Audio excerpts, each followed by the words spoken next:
Meu nome é Feliciano, bem-vindos ao canal A Hora do Além. Se chegaram por uma indicação do YouTube, eu peço para que façam sua inscrição. Se já forem inscritos, muito obrigado.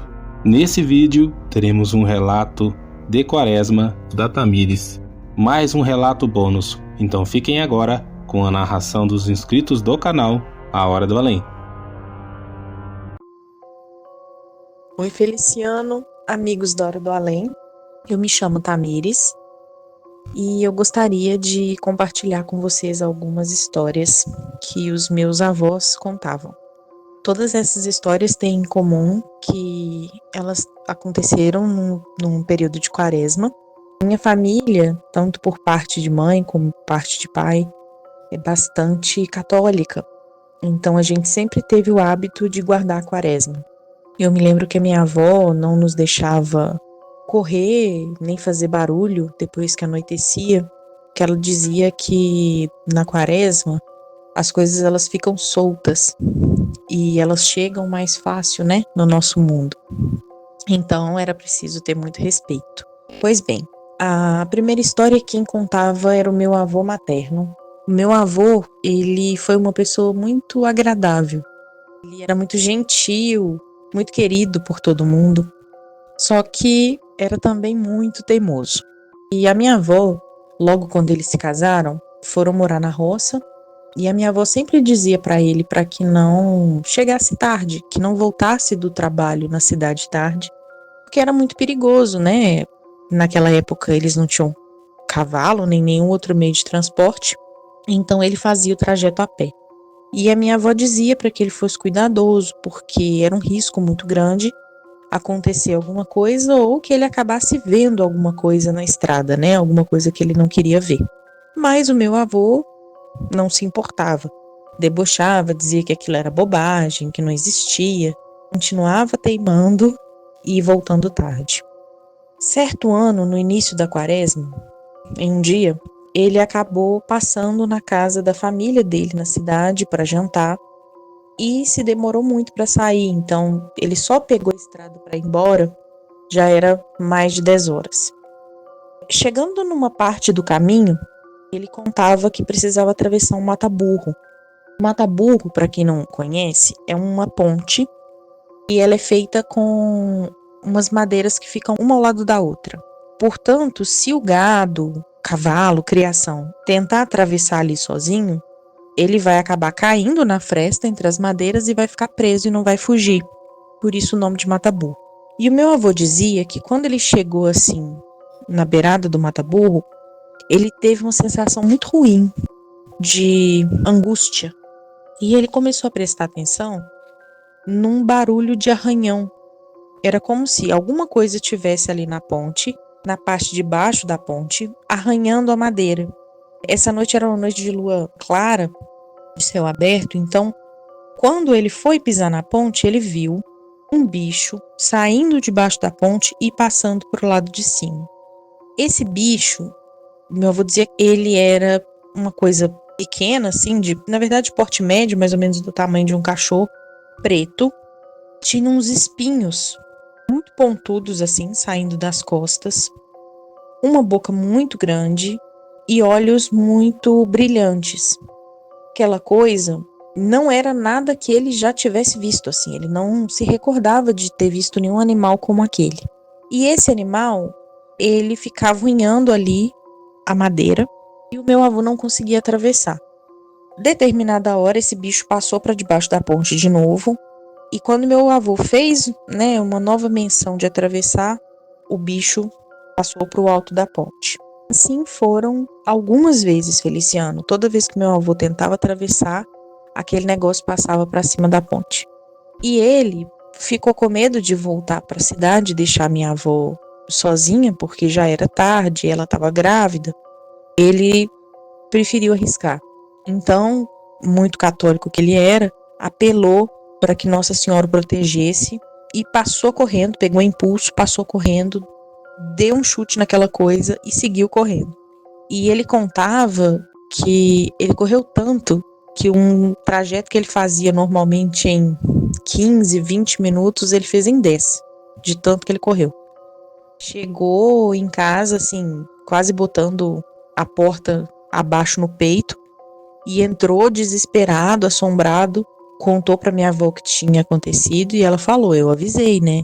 Eu avisei que você ia acabar vendo alguma coisa ruim aí nesses caminhos. E foi só depois desse ocorrido que meu avô passou a respeitar mais os horários e a não ficar até altas horas na rua, principalmente a não pegar a estrada à noite.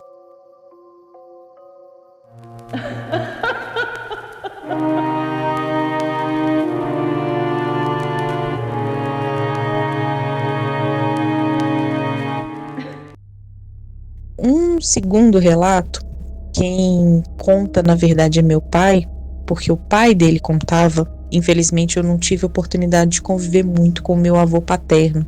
Ele faleceu, eu ainda era muito menina, mas o meu pai conta essa história. Isso teria acontecido com um conhecido da família deles, na cidade em que eles moravam, também no interior de Minas. E esse conhecido, ele era um seresteiro famoso ali na região. Era convidado para roda de viola, para fazer serenata, para serestas. Ele era bem famoso. E na família dele, a esposa sempre dizia, né? Olha, cuidado, Quaresma não é época de você ficar tocando e cantando. Nesse período, não aceita nenhum trabalho, né? Não vai cantar, não vai a nenhuma festa. Mas era a profissão dele, então ele aceitava. Chegado certo dia, ele foi convidado para um casamento, foi até esse casamento, né? Tocou ali na festa e mais ou menos de madrugada, assim, na boca da noite, ele teve que voltar embora. Para fazer esse caminho de volta para casa, ele passaria por uma estrada que já era conhecida na região por ser uma estrada assombrada. Tinha uma castanhola grande assim na beirada e diziam que essa castanhola era assombrada, que as pessoas viam coisa em cima da árvore. Ele tinha que passar por esse lugar, mas é aquilo, né? Não tem muito o que fazer, não dava para ficar onde estava. E ele foi indo, botou a viola ali no saco e foi voltando. Determinado ponto, ele viu lá na frente uma pessoa, ele viu um homem que também estava caminhando assim, no mesmo sentido que ele. Ainda pensou assim, ai que bom, tem um companheiro ali. Eu vou apressar meu passo, porque eu pareio com ele e a gente vai junto até a cidade. E assim ele fez. Uma coisa que aconteceu conforme ele ia se adiantando na estrada foi perceber que esse homem andava estranho. O homem andava meio esquisito, assim, meio torto. E ele foi percebendo que esse homem parecia estar ficando muito alto. Era como se ele tivesse crescendo muito mais do que seria o normal de quando a gente se aproxima de um objeto, né? E quando ele percebeu isso, ele parou e ficou parado assim, pensando em voltar correndo, mas não deu tempo. O homem se virou e veio caminhando na distância. E realmente, conforme ele se aproximava, ele foi crescendo e crescendo. Até que quando ele chegou perto ali do seresteiro, já devia ter quase 3 metros de altura. E era uma figura assim, muito alta e muito magra. Então, quando ele se aproximou, ele se debruçou, abaixou assim o rosto, mais ou menos na altura do seresteiro, uns 30 centímetros de distância, e perguntou para ele se aquelas eram horas de estar acordado. Depois disso, o moço não se lembrava mais do que tinha acontecido, porque ele desmaiou. Acordou só algumas horas mais tarde, quando o sol já estava levantando, e aí sim ele correu de volta para casa, né? Terminou ali o trajeto e conseguiu chegar em casa. Chegou contando o que tinha acontecido, muito assombrado, também muito apavorado. Contam que ele ficou assim um tempo mesmo com febre, sem conseguir sair de casa, e que foi necessário chamarem um benzedor para que aquele mal-assombro passasse, né? E ele pudesse continuar a vida. Essa era uma história que meu pai costuma contar. E é interessante porque essas figuras que crescem, né? Essas assombrações que crescem, já ouvi de outras pessoas. Minha sogra, ela conta uma história muito parecida. só que aconteceu em outra cidade, completamente diferente, muito distante, com um familiar dela, e a figura que crescia era uma mulher. Mas em comum, essas duas entidades tinham de perguntar mesmo o que aquela pessoa estava fazendo na rua até aquelas horas. Então talvez seja alguma coisa que apareça na quaresma, né? Que fique mais livre para caminhar no nosso mundo durante o período de quaresma.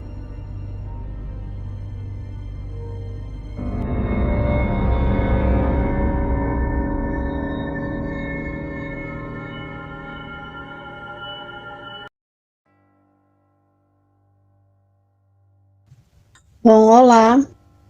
Vou contar um relato para vocês que eu passei na minha vida, que se eu tiver 50, 60, 80, tiver uma mente boa, eu nunca vou esquecer aquele olhar.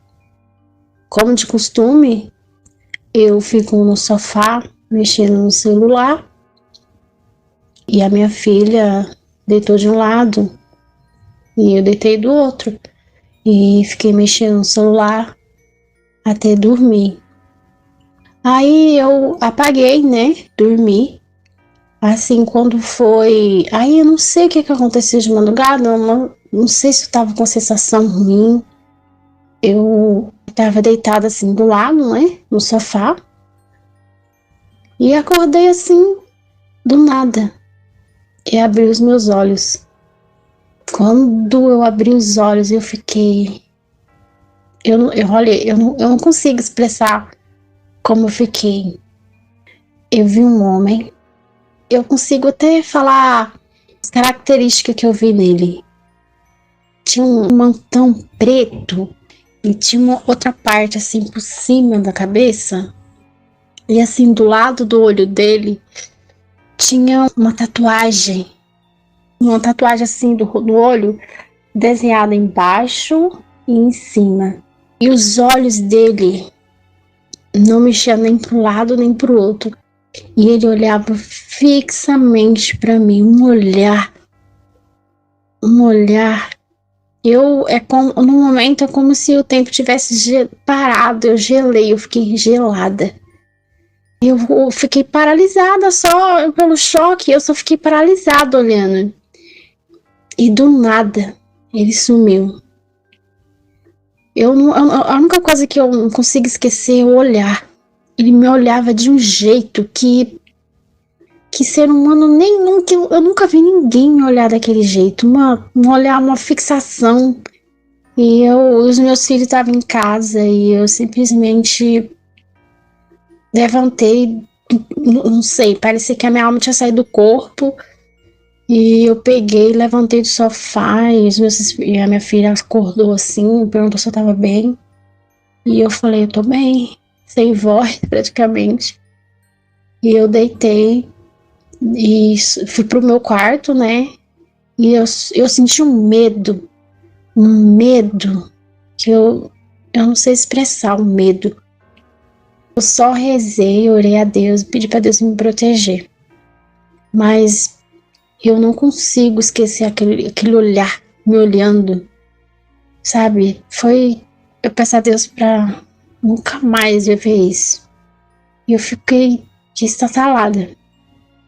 E eu juro, enquanto Deus me dá vida, eu acho que eu nunca vou esquecer aquele olhar. Foi o sobrenatural mais só de falar eu tô toda arrepiada. Foi o sobrenatural mais, nem sei expressar, sabe? Foi horrível. Eu só não gritei, eu só fiquei, na verdade eu não tinha nem força pra gritar. Mas eu juro, aquele olhar eu vou lembrar pro resto da minha vida.